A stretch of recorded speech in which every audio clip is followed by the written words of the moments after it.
Hello दोस्तों, स्वागत है आप सबका अपने यूट्यूब चैनल में। दोस्तों, आज हम लोग राजनीति शास्त्र विषय का अध्याय 2 को जानेंगे और इसके सभी ऑब्जेक्टिव प्रश्न को पढ़ेंगे। दोस्तों, यह जो वीडियो है कक्षा 10 के राजनीति शास्त्र के विषय पर है। ठीक है, तो चलिए पहला क्वेश्चन को हम लोग स्टार्ट करते हैं। देखिए दोस्तों, पहला क्वेश्चन है, भारत में राष्ट्रीय स्तर पर पंचायती राज की स्थापना कब हुई थी? इस प्रश्न का सही आंसर है ऑप्शन नंबर ए, यानी 1959 में हुई थी। अगला प्रश्न देखिए, कहा गया है संघ सरकार का उदाहरण है। तो इस प्रश्न का सही जो आंसर है दोस्तों ऑप्शन नंबर ए, यानी अमेरिका संघ सरकार का उदाहरण है। ठीक है, अगला प्रश्न देखिए, भारत में सर्वप्रथम यानी सबसे पहले नगर निगम की स्थापना कहाँ की गई थी? ठीक है, तो इस प्रश्न का जो सही आंसर है ऑप्शन नंबर डी, यानी चेन्नई में की गई थी। दोस्तों, ऑप्शन नंबर डी, यानी चेन्नई जो है तमिलनाडु की राजधानी है। ठीक है, अगला प्रश्न देखते हैं, भारत में संविधान का गठन कब हुआ था? ठीक है, तो इस प्रश्न का सही जो आंसर है ऑप्शन नंबर सी। दोस्तों, संविधान सभा का जो गठन हुआ था 1946 में। ठीक है, दिसंबर 1946 में। उसके बाद देखिए, अगला प्रश्न है, पंचायत समिति का प्रधान कौन होता है? तो दोस्तों, इस प्रश्न का सही जो आंसर है ऑप्शन नंबर बी, यानी प्रमुख पंचायत समिति के प्रधान होते हैं। ठीक है, अगला प्रश्न देखिए, निम्नलिखित में से कौन केंद्र शासित प्रदेश है? तो इस प्रश्न का सही जो आंसर है ऑप्शन नंबर सी कह सकते हैं। ठीक है, चंडीगढ़ केंद्र शासित प्रदेश है। ठीक है, आप भी जानते हैं छत्तीसगढ़ राज्य है और उत्तराखंड भी राज्य है और केरल सबसे नीचे जो है तटीय राज्य है। ठीक है, तो इस प्रश्न का सही जो आंसर है ऑप्शन नंबर सी, यानी चंडीगढ़ सही आंसर है। ठीक, अगला प्रश्न देखिए, बिहार में नगर निगम में वार्डों की न्यूनतम संख्या कितनी होती है? ठीक है, नगर निगम जो होती है उसमें वार्ड की संख्या कितनी होती है? तो इस प्रश्न का सही आंसर है ऑप्शन नंबर 42। ठीक है, यानी 42 है नगर निगम में वार्डों की संख्या। उसके अगला प्रश्न देखिए, पंचायती राज व्यवस्था सर्वप्रथम भारत में किस राज्य में शुरुआत की गई थी? ठीक है, तो इस प्रश्न का सही जो आंसर हो जाएगा ऑप्शन नंबर ए, यानी राजस्थान में शुरुआत की गई थी। ठीक है, अगला प्रश्न देखिए, प्रश्न नंबर देखिए 9 नंबर है, ग्राम पंचायत का सचिव कौन होता है? दोस्तों, इस प्रश्न का सही आंसर हो जाएगा ऑप्शन नंबर सी, यानी सचिव होते हैं पंचायत सचिव जो होते हैं ग्राम पंचायत के सचिव होते हैं। ठीक है, और देखिए अगला प्रश्न है, संघीय व्यवस्था में सरकार होती है तो कैसी सरकार होती है? दोस्तों, दोहरी सरकार होती है। ठीक है, एक राज्य स्तर पर एक केंद्र स्तर पर होती है संघीय व्यवस्था में। ठीक है, अगला प्रश्न देखिए, भारतीय संविधान में अधिकार की सूचियाँ है, कितनी सूचियाँ हैं? तो इस प्रश्न का सही जो आंसर हो जाएगा ऑप्शन नंबर बी, यानी 3 सूचियाँ हैं। ठीक है, कितनी सूचियाँ हैं? 3 सूचियाँ हैं। देखिए, पहला है समवर्ती सूची, सॉरी संघ सूची पहले है ना, संघ सूची। दूसरा है समवर्ती सूची। तीसरा है राज्य सूची। ठीक है, ये 3 सूचियां हैं। ठीक है, अगला देखिए, है ना, अगला प्रश्न हम लोग देखते हैं, भारतीय संविधान द्वारा मान्य राष्ट्रीय भाषाओं की संख्या है। ठीक है, यानी भारतीय संविधान द्वारा कितनी भाषाओं को मान्यता प्राप्त है? तो इस प्रश्न का सही जो आंसर हो जाएगा ऑप्शन नंबर डी। ठीक है, यानी 22 भाषा को मान्यता दी गई है। ठीक है, 22 भाषा को मान्यता दी गई है। देखिए अगला प्रश्न को देखते हैं। अगला प्रश्न में है, इनमें से कौन केंद्र शासित क्षेत्र नहीं है? ठीक है, तो इस प्रश्न का सही जो आंसर हो जाएगा ऑप्शन नंबर ए, यानी मिजोरम। ठीक है, क्योंकि दिल्ली, पुडुचेरी और लक्षद्वीप तीनों केंद्र शासित प्रदेश में आते हैं। ठीक है, तो अगला प्रश्न देखिए, वर्तमान समय में भारत में केंद्र शासित प्रदेशों की संख्या कितनी है, यानी क्षेत्रों की संख्या कितनी है? दोस्तों, इस प्रश्न का सही जो आंसर हो जाएगा ऑप्शन नंबर, इसमें कोई नहीं है। ठीक है, इस प्रश्न का सही आंसर है 8। ठीक है, यानी 8 केंद्र शासित प्रदेश वर्तमान में हैं। ठीक है, इसमें 9 पहले थे कुछ दिन पहले। ठीक है, जो इसमें प्रिंट नहीं है। तो इस प्रश्न का सही आंसर हो जाएगा ऑप्शन नंबर डी तो सॉरी मतलब 8 केंद्र शासित क्षेत्र है। अगला प्रश्न देखिए दोस्तों, कह रहा है निम्नांकित में कौन सा कारक ग्राम कचहरी का अंग नहीं है? तो इस प्रश्न का तो सही आंसर हो जाएगा दोस्तों ऑप्शन नंबर ए, यानी मुखिया जो है ग्राम कचहरी का अंग नहीं है। ठीक है, अगला प्रश्न देखिए, अगला प्रश्न में कहा गया है संघीय व्यवस्था में सरकार होती है। तो इस प्रश्न का जो सही आंसर है ऑप्शन नंबर सी, यानी बहुदलीय सरकार होती है। ठीक है, संघीय व्यवस्था में बहुदलीय सरकार होती है। अगला प्रश्न देखिए, कहा गया है बिहार के स्थानीय निकायों के चुनाव में महिलाओं के लिए आरक्षण का प्रावधान है। इस प्रश्न का राइट आंसर हो जाएगा ऑप्शन नंबर डी, यानी 50% का प्रावधान किया गया आरक्षण की व्यवस्था। ठीक है, अगला प्रश्न देखिए, वर्तमान समय में विश्व के करीब कितने देशों में संघात्मक शासन प्रणाली लागू है? इस प्रश्न का सही जो आंसर हो जाएगा ऑप्शन नंबर ए, यानी 25 देशों में संघात्मक शासन व्यवस्था लागू है। अगला प्रश्न देखिए, बिहार में कितनी आबादी पर पंचायत समिति के एक सदस्य को चुने जाने का प्रावधान है? इस प्रश्न का सही आंसर है ऑप्शन नंबर सी, यानी 5000 आबादी पर। ठीक है, उसके देखिए, भारतीय संसद ने किस प्रावधान को, है ना, किस संविधान संशोधन को 1992 ईस्वी में पारित कर नगरीय शासन व्यवस्था को संवैधानिक मान्यता प्रदान की है? इस प्रश्न का सही जो आंसर हो जाएगा ऑप्शन नंबर डी, यानी 74वां संविधान संशोधन। ठीक है, उसके बाद आता है अगला प्रश्न, भारतीय स्वतंत्रता अधिनियम 1947 के तहत भारत में उस समय कितनी देशी रियासतें थी? तो दोस्तों इस प्रश्न का सही आंसर है ऑप्शन नंबर डी, सॉरी ए, जो 563 दिया गया है ये बुक के अकॉर्डिंग है। ठीक है, कहीं कहीं देखिएगा तो आप लोग का 552 भी देशी रियासतें लिखे होते हैं। ठीक है, अगला प्रश्न देखिए, पंचायती राज्य प्रणाली की विधिवत शुरुआत बलवंत राय मेहता समिति की अनुशंसा पर 2 अक्टूबर 1959 को राजस्थान के किस जिले में की गई थी?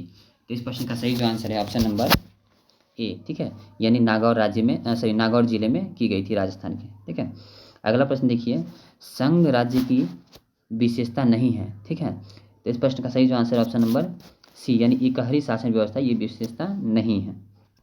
अगला प्रश्न देखिए, बिहार में पंचायती राज का स्वरूप कैसा है? तो इस प्रश्न का सही आंसर है ऑप्शन नंबर सी, यानी त्रिस्तरीय व्यवस्था है। ठीक है, अगला प्रश्न देखिए, कहा गया है किसी राज्य के नाम एवं सीमा में परिवर्तन का अधिकार किसके पास होती है? तो इस प्रश्न का सही जो आंसर है ऑप्शन नंबर ए, यानी लोकसभा के पास होती है। ठीक है, ये आर्टिकल कह सकते हैं आर्टिकल 3 में कहा गया है। ठीक है, जो राज्य के नाम में परिवर्तन क्षेत्र में ये परिवर्तन करके संसद इसको पारित कर सकती है। ठीक है, अगला प्रश्न देखिए, कहा गया है समवर्ती सूची में रखा जाता है किसको? ठीक है, तो समवर्ती सूची में दोस्तों राज्य सरकार और केंद्र सरकार दोनों को रखा जाता है। ठीक है, राज्य और केंद्र दोनों को कह सकते हैं समवर्ती सूची में आते हैं। इस प्रश्न का सही आंसर है ऑप्शन नंबर बी। ठीक है, अगला प्रश्न देखिए, भारत में सर्वोच्च न्यायालय के मुख्य न्यायाधीश की नियुक्ति कौन करता है? तो इस प्रश्न का सही जो आंसर है ऑप्शन नंबर बी, यानी राष्ट्रपति करते हैं। ठीक है, अगला प्रश्न देखिए, आधुनिक युग में प्रत्यक्ष लोकतंत्र कहाँ है? तो इस प्रश्न का सही जो आंसर है दोस्तों ऑप्शन नंबर सी कह सकते हैं, स्विट्जरलैंड में प्रत्यक्ष लोकतंत्र देखा जाता है आधुनिक युग में। ठीक है, यानी मॉडर्न एज में कह सकते हैं हम लोग। ठीक, अगला प्रश्न देखिए, भारतीय संघ के किस राज्य को विशेष दर्जा प्राप्त है? इस प्रश्न का सही जो आंसर है ऑप्शन नंबर डी, यानी जम्मू कश्मीर। दोस्तों ये ठीक है पहले था, ठीक है, अब इसको नहीं दिया गया है। ठीक, इसको पारित करके हटा दिया, केंद्र शासित प्रदेश को और जम्मू कश्मीर को बना दिया गया है। ठीक है, ये पहले इसमें 370 जो आर्टिकल था उसके अकॉर्डिंग इसको रखा गया था, विशेष राज्य की दर्जा प्राप्त है। ठीक है, यहाँ एक अपना इसका संविधान होता था जम्मू कश्मीर का। ठीक है, अब इसको हटा दिया गया है। ठीक है, अगला प्रश्न देखिए, भारत में राज्य आयोग का गठन कब किया गया? तो इस प्रश्न का सही जो आंसर है ऑप्शन नंबर सी, 15 मार्च 1950 को राज्य आयोग का गठन किया गया। ठीक है, अगला प्रश्न देखिए, न्याय मित्र निम्नलिखित में से किस संस्था का सेवक है? तो इस प्रश्न का सही जो आंसर है ऑप्शन नंबर ए, ग्राम कचहरी न्याय मित्र के संस्था के सेवक हैं। अगला प्रश्न देखिए, भारतीय शासन प्रणाली कैसी है? तो इस प्रश्न का सही जो आंसर हो जाएगा ऑप्शन नंबर ए, संघात्मक शासन है। ठीक है, अगला प्रश्न देखिए, निम्न में से कौन सा पंचायती राज की त्रिस्तरीय संरचना का भाग नहीं है? तो इस प्रश्न का सही जो आंसर होता है ऑप्शन नंबर डी, यानी राज्य परिषद। ठीक, अगला प्रश्न देखिए, 1953 में गठित राज्य पुनर्गठन आयोग के अध्यक्ष कौन थे? तो दोस्तों 1953 में जो गठित हुआ था उसके अध्यक्ष थे फजल अली। ठीक है, फजल अली, ऑप्शन नंबर सी।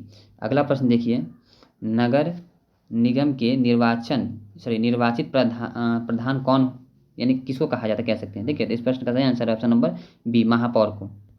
अगला प्रश्न देखिए, बिहार की पंचायती राज संस्थाएं होती है कैसी होती है? तो इस प्रश्न का सही आंसर है दोस्तों ऑप्शन नंबर सी, यानी त्रिस्तरीय होती है।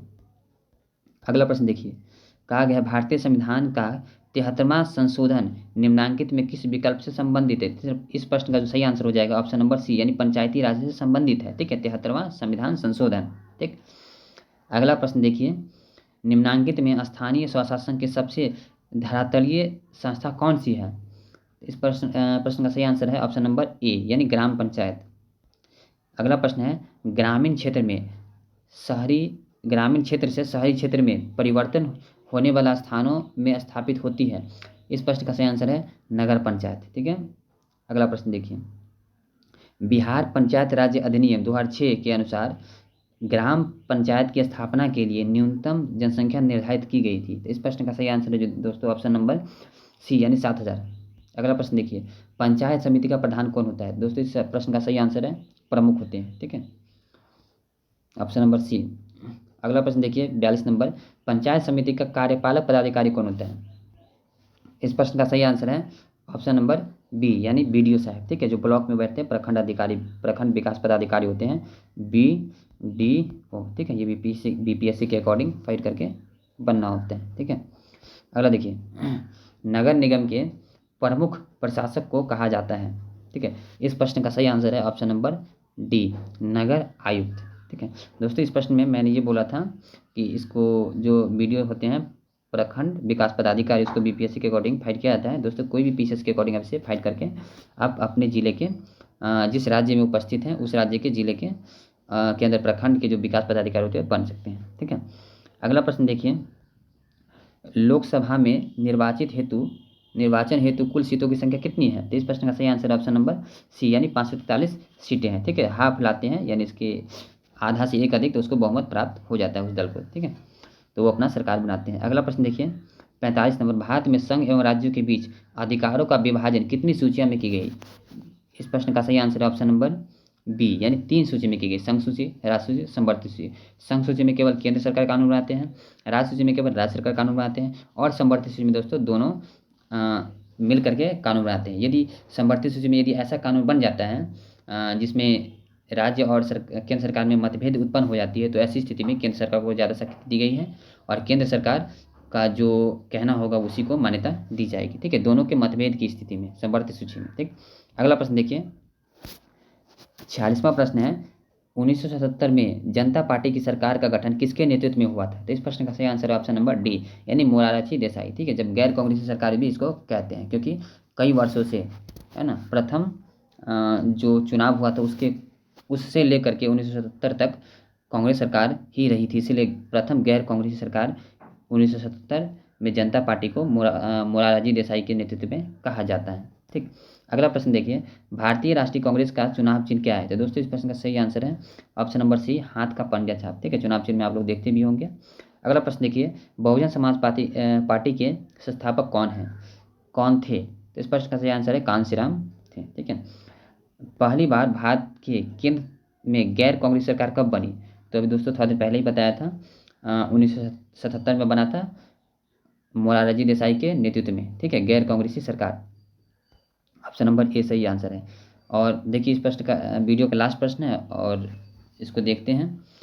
50 नंबर प्रश्न है, भारतीय जनता पार्टी का प्रमुख प्रेरक सिद्धांत क्या है? तो इस प्रश्न का सही आंसर दोस्तों ऑप्शन नंबर डी सांस्कृतिक राष्ट्रवाद। तो इस तरह से हम लोग का कक्षा 10 के अध्याय 2 के सभी ऑब्जेक्टिव क्वेश्चन जो है कंप्लीट हो चुके हैं। इससे पहले एक और वीडियो बनाया गया है जो अध्याय 1 से संबंधित है, ऑब्जेक्टिव क्वेश्चन है, तो इसको दोनों वीडियो को आप लोग जरूर देखें। ठीक है, अगला वीडियो में मिलते हैं, तब तक के लिए जय हिंद जय भारत।